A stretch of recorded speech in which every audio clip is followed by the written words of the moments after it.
The unknowns with AI and the way in which they can generate potentially false archives in image and in text. And I think that is more a space of future research, if not pronounced concern for historians as a result of us being so dependent on source bases. Even as we work to diversify those source bases, now we may confront like false assertions, false photographs, false images, false art, falsely created sources for articles that are published. And so that's a reminder of the relationship between truth and history, and forces us to ask questions of like, what is truth in the past and in the future? It's changed over time since I came in 2011, but a lot of the kinds of courses I teach really cover the range from, say, 7th century to 21st century, all related to the Middle East or Southwest Asia. And so I kind of teach from the emergence of Islam on the global stage in the late antique world to contemporary protests, for example, what we've seen in Iran recently. And those classes can be in surveys, or I teach an FHS on the graphic novel, gender and pop culture, crusading mentalities, stuff like that. But mostly focused on Middle East, Islam, and evolutions thereof.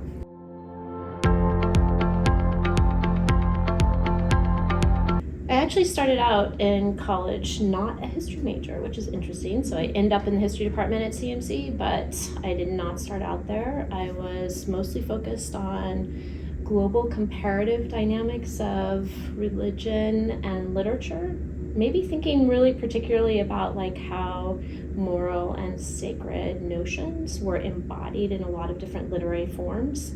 And so I was kind of intent on doing lit or religious studies or something like that. But then I went on an archaeological dig to Jordan, and I got actually frankly frustrated at the fact that the people who had been there for a long time didn't know any Arabic. And so I kind of reinvested in what it means to actually study a place without paying attention to its contemporary lives and experiences and dynamics.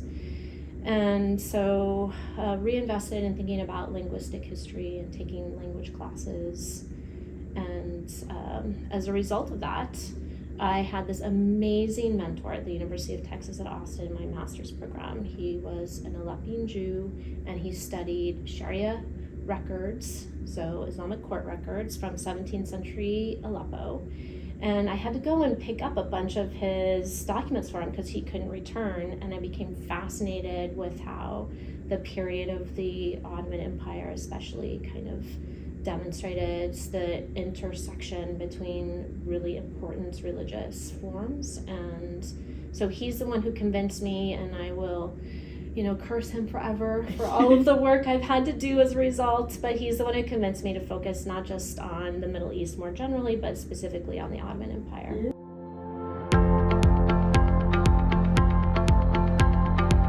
Oh, for sure. I mean, the historical discipline, and definitely in my field, so if you think of the broader field as like Middle East studies or the more central one of Ottoman studies, there's this huge debate between those who are modern historians and those who are historians of earlier periods. And of course, like a lot of current events are really escalating in terms of crises with policy implications for the region of the Middle East. And so many suggest that you should focus in on a period that's of immediate importance to us as global citizens.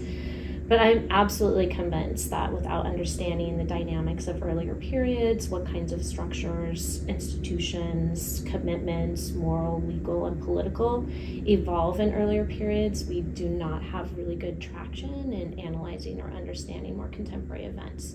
So I think it's really important to kind of go across the early modern and modern divides, or understand how institutions developed in the 8th century and are being reformed and refashioned and transformed in the 21st.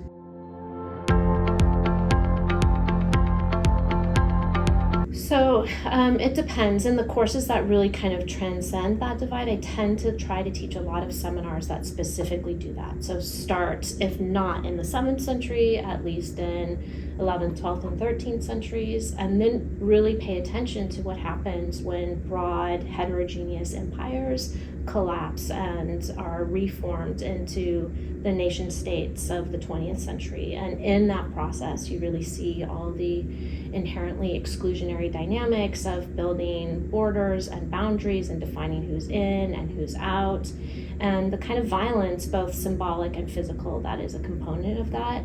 And students who have spent maybe like 5 or 8 weeks in earlier periods thinking about how imperial systems manage difference, sometimes in accommodationist mechanisms, are really they are capable of entering in a new way the constructed nature of the nation state, and how that constructed process is part of defining insiders and outsiders, and, as I said already, kind of the violence inherent in that. And I think they see that transition in a different way because we've taken kind of for granted the nation state system and have forgotten to think about how it emerged as a phenomenon.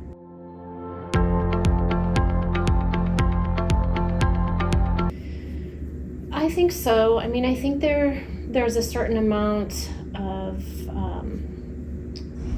I feel like students are a little bit more comfortable engaging in topics that are known as controversial because they have a basis in discussion and vocabularies that understand these shifts as historical processes and change over time.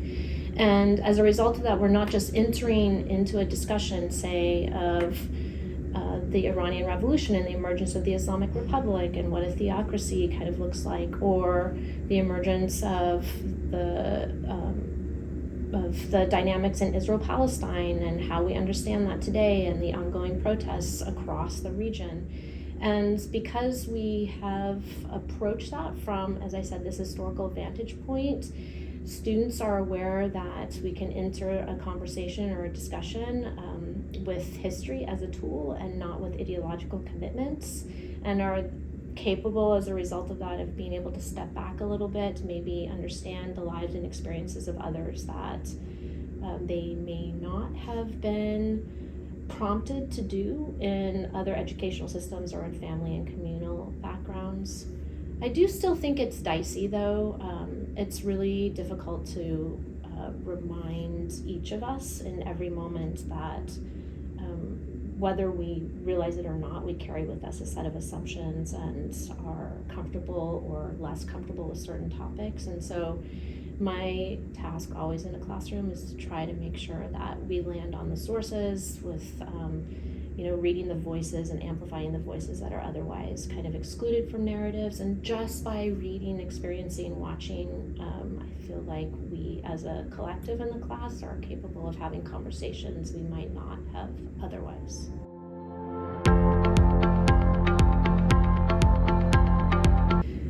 Yeah, I mean, there's a lot of philosophical concerns about what empathy means. So instead, what I try to do over the course of a semester is to kind of pose these questions of like, who is an insider and who is an outsider? In other words, from the discipline of history, we tend to read primary sources. They're composed and written in the period in which we're studying. But that is not necessarily the be-all, end-all. I mean, we need to go a little bit further. Like, what are the backgrounds of the sources that we're reading? Which sources tend to be read more than others? And as a result of that, if we think about insider and outsider, and whether or not we as students of history are bearing witness to the voices that animated the past, but that may often be marginalized in especially political narratives of that past, then I think we have a little bit of a different vocabulary. So empathy is hard to encourage if we are so divorced from the experiential background of what we're reading. So sometimes what I do is also try to urge students to think of context in which they do navigate some of the concepts or issues or concerns that we're studying. But often it's more about setting a framework for students to pause and think about what they're doing with the materials they're reading, and to be wary of the kinds of prejudices that they carry with them, not just into a classroom, but into every single thing that they do in a classroom.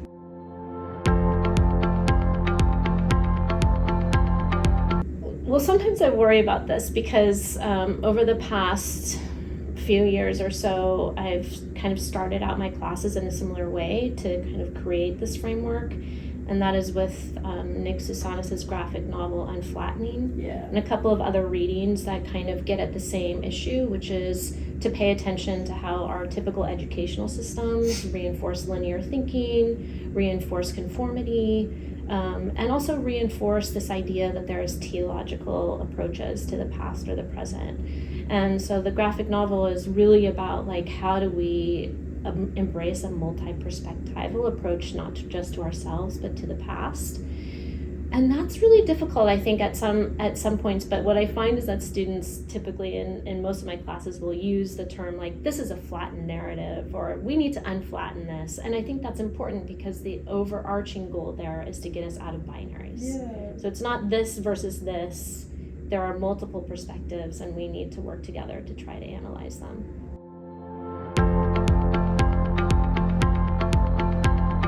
Yeah, so it makes actually the earlier periods harder for me to teach, because once you get into a moment in which there are documentaries in which, you know, the vividness of the human experience is on display in media or mediums that students are capable of recognizing more palpably, then it becomes easier to say like, oh, this is, you know, a woman on the streets in Iran refusing to wear a hijab, or, you know, this is a Palestinian resisting settlers, or, you know, this is, you know, an Israeli taking part in democracy protests in the present. So all of those things can become far more palpable through mediums that students recognize, as I say. Harder to do in the 14th century, easier to fictionalize, but in that sense, often it actually, I've found like reading less, focusing in on, you know, 5 to 10 pages that we collectively annotate together will actually bring to life the voices and experiences from the past in ways that might be unexpected. Like I read through students' eyes sources that I've read for a very long time in completely new ways.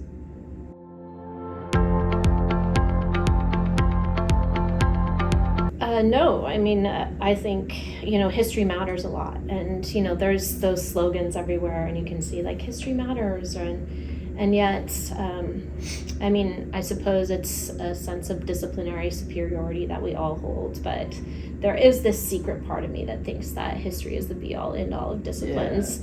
It teaches, you know, careful analysis. It teaches like how to read from different perspectives. It focuses on processes that change over time. It provides tools for synthesis, and it also thinks of like the deep like reservoirs or undercurrents that continue to ripple through our contemporary lives. So I often find myself frustrated in conversations, especially oriented toward policy, that clearly aren't reflecting on the longer stakes involved in the current dynamics that they seek to resolve. But, you know, remember, I'm just talking about like speaking from within a discipline that I believe very much in. Although in a moment in which I feel like we're working against polarization, we're working against like ideological silos, history has a lot to offer in that context, because it requires us to kind of lay down our own assumptions in order to take seriously those of others, and that's really hard to do. And even in a semester, I'm not sure I achieve it, but at least as a goal, history has that as a method and a principle in terms of its disciplinary approach to the world.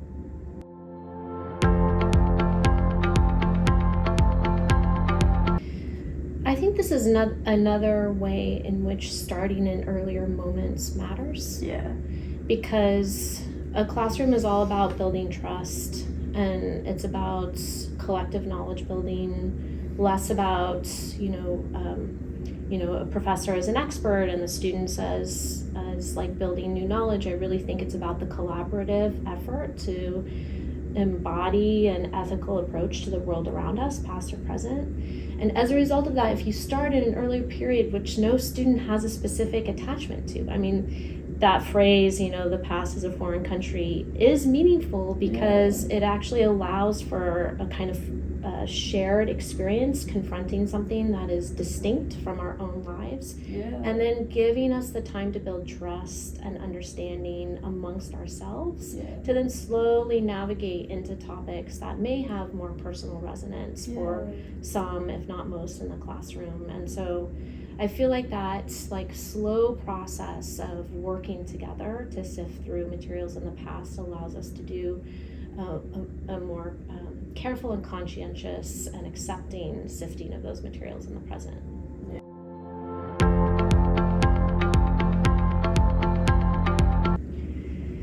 So separating out my own slightly pessimistic approach to the world right now, in the context of my classroom and in the context of history as a discipline as a whole, I do think not so much about optimism, but reflecting back perhaps on Cornel West as an Athenaeum speaker, in which he reminded all of us of the deep philosophical commitment to critical hope, and that critical hope is actually an active engagement with the world around you and a belief in the possibility of change, and that if we lose sight of that, we are disengaging from our own worlds and our place in the world. And I think history teaches that. I think history is a space in which we can track, even kind of pointedly, if you focus on revolutions and protest movements, you can track moments of critical hope and efforts to remake and transform the world that we live in. And in many ways, I feel like history is also a reminder that we are constantly remaking our worlds, and that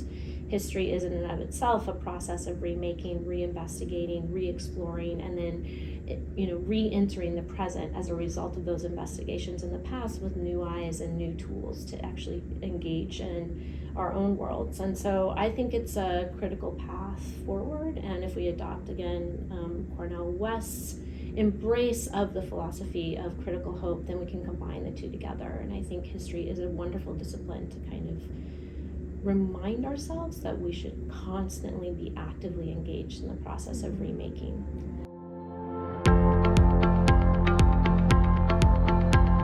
So I think archive and history goes together, hand in hand. It's definitely part of my current research project as well, is to think about how archives are forms of sovereignty. And so they have often been used to actually support sovereign claims to authority, to territory, to dynasty, etc. So for the period I'm looking at. But what's been really important about, say, the last 100 years or so, and especially in the last 30, has been an awareness of different types of archives that reveal different types of lives. So looking at material culture and visual culture, etc. But we are definitely in a moment in which I feel like the globe in general and different specific actors within various regional contexts are aware that by erasing those archives, they're erasing any ability to A, understand the past, and B, use that past to remake the present. So it's a purposeful acts of destruction. And I can come at that from a potentially controversial lens as well. I mean, the removal of statues, or destruction of statues, on the one hand, we think is terrible if it's groups of Daesh or ISIS in the context of Iraq and Syria. On the other hand, like removing statues of Saddam Hussein in Iraq is thought to be triumphant, or removing, Confederate statues in the US as well. And I think it's important to kind of pause and think about the impact of erasing history as opposed to critically analyzing that history and creating forms of public art that do engage in the problematic methods of violence and exclusion in the past and bringing those into the present. And there's also ways in which what is more concerning, which you did not get at, is the unknowns with AI and the way in which they can generate potentially false archives in image and in text. And I think that is more a space of future research, if not pronounced concern for historians, as a result of us being so dependent on source bases. Even as we work to diversify those source bases, now we may confront false assertions, false photographs, false images, false art, falsely created sources for articles that are published. And so that's a reminder of the relationship between truth and history, and forces us to ask questions of like, what is truth in the past and in the future.